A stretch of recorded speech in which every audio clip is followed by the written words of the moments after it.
Quels sont les 11 meilleurs joueurs de la saison en Ligue des Champions? Avant de le découvrir, n'oublie pas de t'abonner à Cop Football. Si les Nerazzurri sont allés aussi loin en Europe, ils peuvent remercier leur gardien, André Onana. Le Camerounais a été exceptionnel sur sa ligne, mais aussi balle au pied, et on se souviendra longtemps de son duel à distance avec Mike Maignan en demi. Il est latéral droit dans ce 11, mais on aurait très bien pu le mettre en charnière centrale ou au milieu. Parce que cette saison, John Stones a joué partout. Sa polyvalence a été tout simplement effrayante, de quoi largement s'imposer comme l'un des hommes de base de Pep Guardiola. Il a incarné la sérénité et la maîtrise à toute épreuve de ce Manchester City.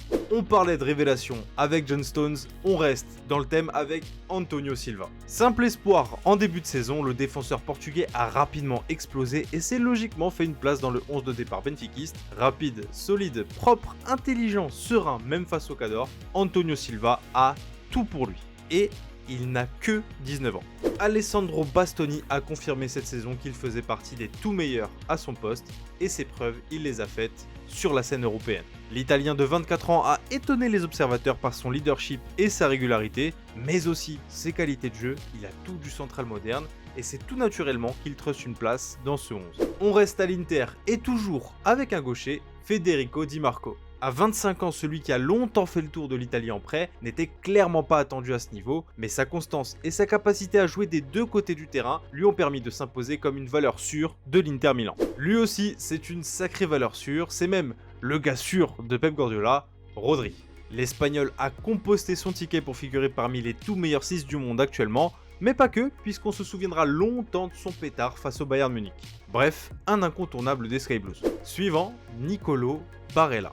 C'est l'un, voire c'est même peut-être le principal artisan de cette magnifique épopée interiste. Le milieu de poche a répondu présent, à la création comme à la récupération, dans l'impact physique et dans l'engagement. Décidément, rien ne pouvait lui barrer la route jusqu'en finale. Mais qui peut stopper Kevin De Bruyne? Les années passent et personne n'a encore trouvé la solution. Et avec un Erling Haaland devant lui, le problème paraît encore plus difficile à résoudre. Vision de jeu phénoménale, justesse technique à toute épreuve, efficacité rarissime, KDB continue d'éblouir. Aux grandes dames de ses adversaires qui n'ont d'autre choix que de subir.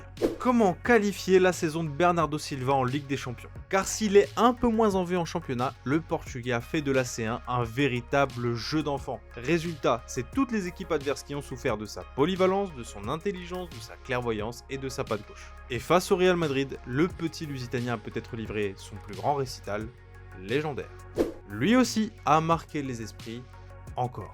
Quasiment injouable avec le ballon, virevoltant au possible, Vinicius a mis à mal bon nombre de défenses adverses. Mais comment ne pas souligner sa progression impressionnante devant le but? Il a été l'un des joueurs les plus décisifs et il a surtout parfaitement pris le relais d'un Benzema moins fringant que la saison passée. Avec Erling Haaland, on n'a plus vraiment les mots. Le pire, c'est qu'il ne se résume plus qu'à marquer des buts, tant il a progressé dans le jeu avec Pep Guardiola, même si les chiffres restent phénoménaux. 12 buts, dont un quintuplé historique face à Leipzig, il est sans aucun doute l'élément qui manquait à City et à Guardiola pour au moins aller jusqu'en finale. Et ça, on le savait dès le début de la saison.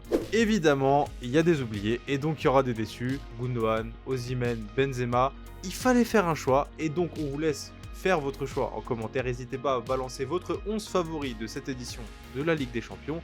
En attendant, on se revoit très vite pour en débattre. Ciao!